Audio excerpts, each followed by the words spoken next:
Saudações cristãs, sejam bem-vindos a este canal. Eu sou o pesquisador Marcos Lopes. Estamos analisando o vídeo que se encontra no YouTube chamado Como Travar um Calvinista? E neste vídeo, o pastor Elias Soares, pastor das Assembleias de Deus Ministério Ipiranga, se propõe a querer refutar toda a teologia da perseverança dos santos, que foi expressada pelos teólogos daquele período. Bem, o que devemos observar é que o pastor Elias faz a sua análise somente em cima de um versículo, traz no quesito grego, né, a questão grega, e faz daquilo a sua doutrina, não importando o que diga o contexto ou todo o ensino das Escrituras concernente a este assunto.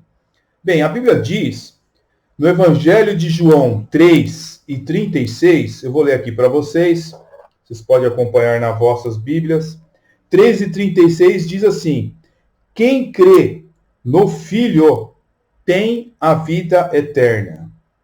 Já quem rejeita o Filho não verá a vida, mas a ira de Deus permanece sobre ele. João 3:36. Quem crê no Filho tem no presente a vida eterna. Ok?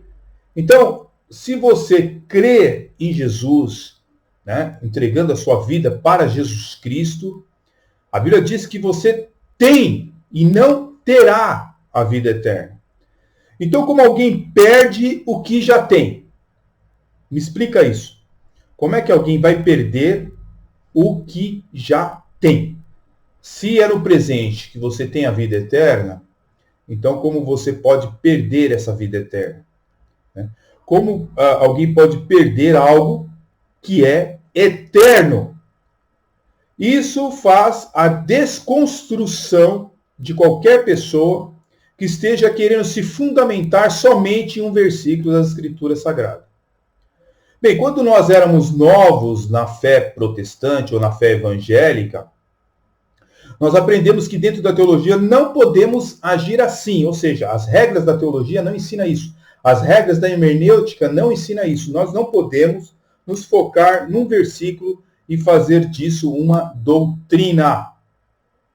Aliás, segundo Pedro, né, capítulo 2, que é o versículo em que é tratado pelo pastor Elias, diz que no passado surgiram falsos profetas no meio do povo. Como também surgirão entre vocês falsos mestres. Estes introduzirão secretamente heresias destruidoras, chegando a negar o soberano que os resgatou, trazendo sobre si mesmos repentina destruição. Né? Muitos seguirão os seus caminhos vergonhosos desses homens, e por causa deles o caminho do Senhor será difamado. Ou seja, muitos seguirão as suas práticas libertinas.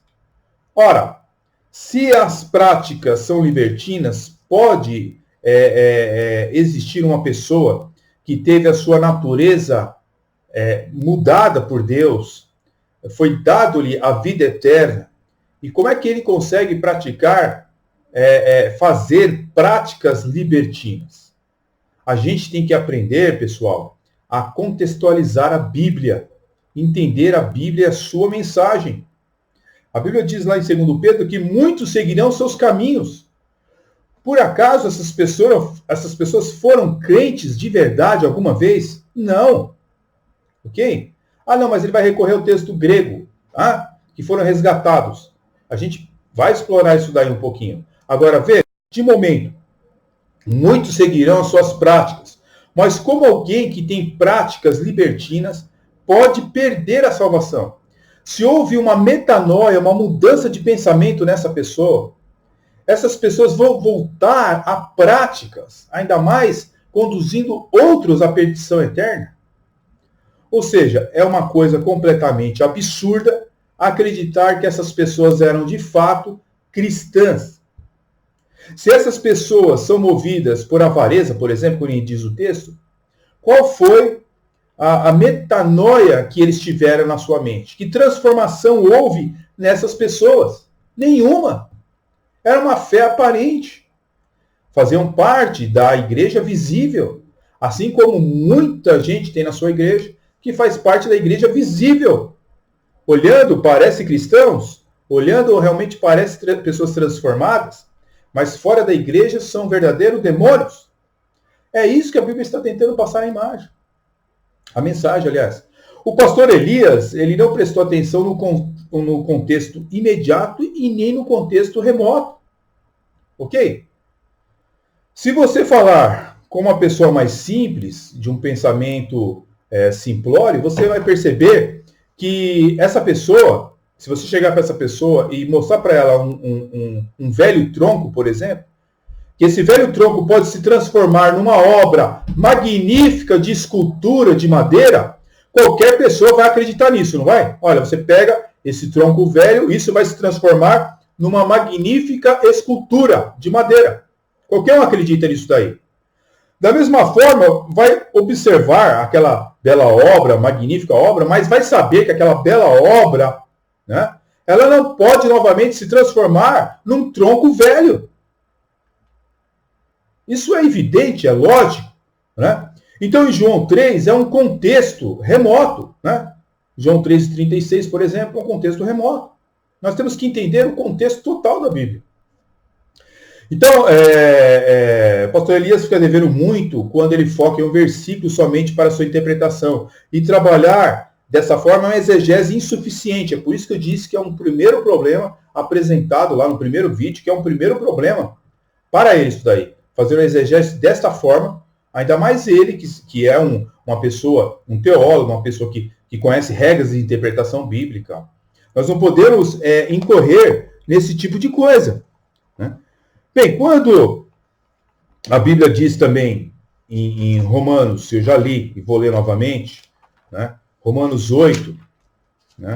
E versículo 29, a palavra de Deus nos mostra o seguinte, né? Romanos 8, versículo 29, diz assim a palavra: pois aqueles que de antemão conheceu, também os predestinou para serem conforme a imagem do seu Filho, a fim de que seja o primogênito dentre os muitos irmãos. Aquele que antes conheceu, ou seja, essas pessoas são trabalhadas para serem parecidas com a imagem de nosso Senhor e Salvador Jesus Cristo. Elas são chamadas num tempo, certo? Determinado por Deus. E essas pessoas, elas permanecem. Elas não se desviam. Elas não se afastam. Elas vão ter problemas, elas vão ter falhas, vão ter pecados, mas elas não vão se perder. Ok? E podemos raciocinar da seguinte forma: como uma pessoa que passou por uma regeneração, pela conversão, né, pela fé, e agora volta para as antigas práticas de libertinagem, qual foi a mudança que essas pessoas tiveram, como, por exemplo, aqueles falsos mestres tiveram? Em 2 Pedro capítulo 2, aquelas pessoas não tinham sido transformadas à imagem de Cristo. Não passaram por uma metanoia, uma mudança de pensamento. Não passaram pela fé de Efésios capítulo 2, versículo 8 a 10. A fé, que é um dom de Deus, é dado por Deus. Para que nós possamos, então, ser transformados. Mas esta fé que os falsos mestres têm, e daqueles que se afastam do caminho do Senhor, é uma fé temporária. Ok? São sementes que passaram por um pedregral, né? Mas quando vieram os problemas, eles saíram. Eles não resistiram. Essas sementes não são as sementes boas, as sementes que realmente que Deus plantou. Então o pastor Elias, ele fica preso na palavra que o Senhor os resgatou. Né? Isso é uma coisa absurda, não tem sentido nenhum. Afinal, essas pessoas tinham uma fé temporária, ok? É lógico que Paulo e Pedro, quando eles percebem dentro do contexto cristão que se trata de um cristão, né, como se tivesse recebido a fé, essas pessoas, né, eles vão tratar como cristãos. Mas os falsos cristãos, né, os falsos mestres, nunca tiveram uma fé de verdade. Então, quando o pastor Elias se prende nas palavras gregas, não pode negar toda a doutrina que aparece no Novo Testamento. Mas o contexto da passagem demonstra que esses falsos mestres nunca tiveram uma fé autêntica. Então, quando o pastor Elias tenta provar, do seu ponto de vista remonstrante, né, fica muito fraco essa demonstração, né, exegética. Pois nós não podemos ignorar todo o contexto e as outras regras de interpretação bíblica e os demais contextos da Bíblia sobre o mesmo assunto. Falsos mestres que surgiram nunca foram de Deus, né? Isso não existe, ok?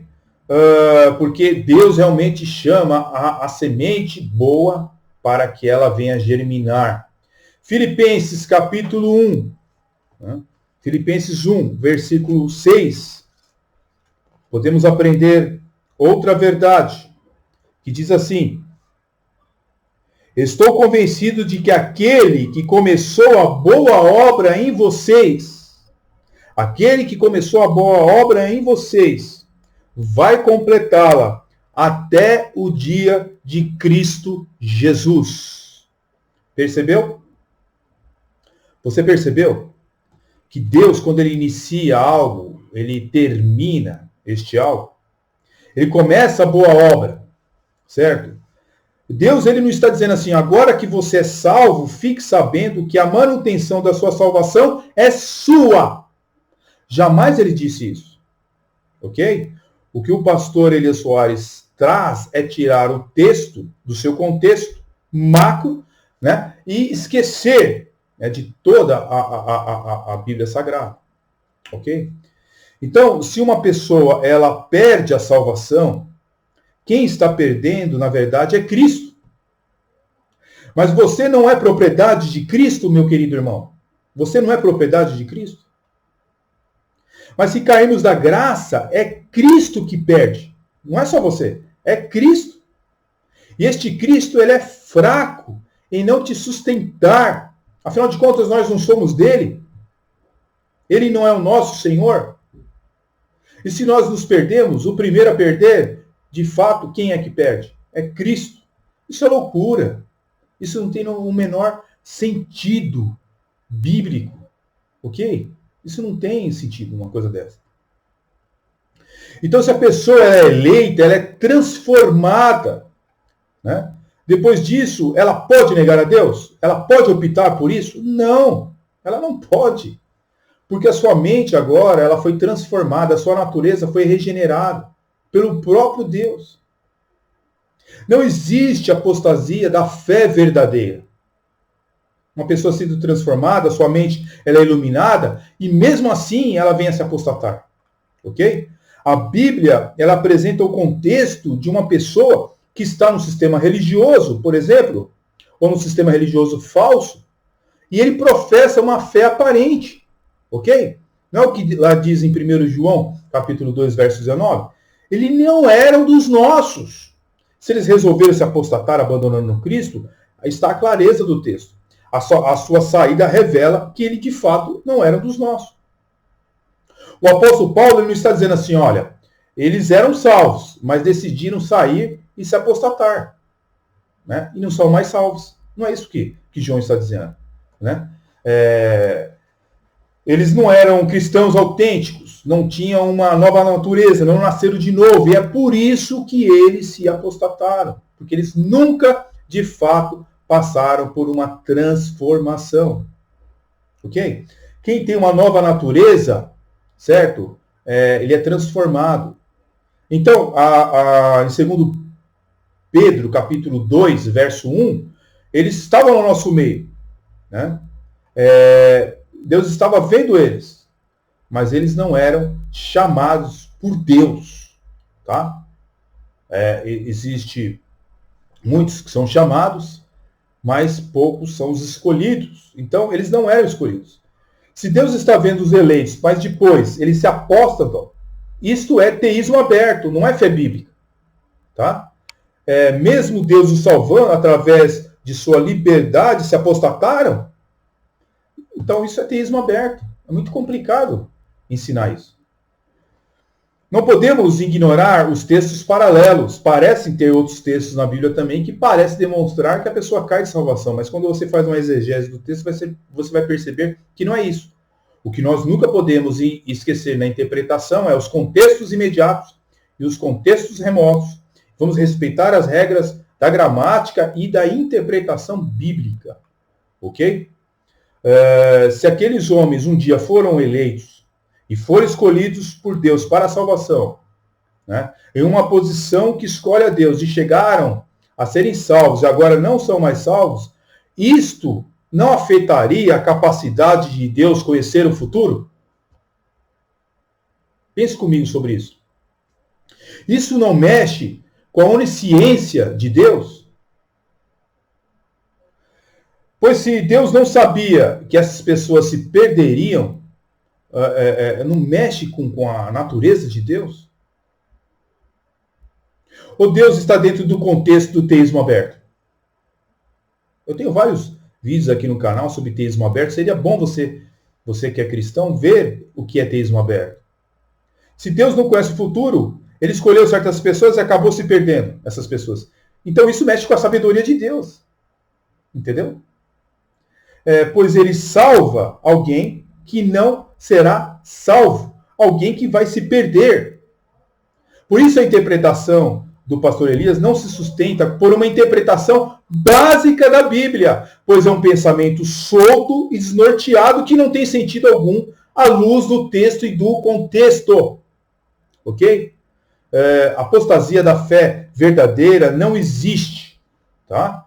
Então, eu vou continuar isso no próximo vídeo, esse raciocínio, tá? Para que a gente possa entender um pouco mais essa questão de perda de salvação. Fique na paz, deixe seus likes, seus comentários e até o próximo vídeo. Fique na paz.